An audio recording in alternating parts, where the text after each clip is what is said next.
छते पर चूहा कमाल गईले बा छते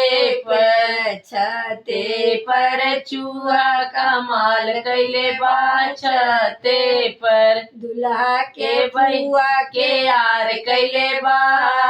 पार कैले बा 16 गो लड़का तैयार कैले बा छते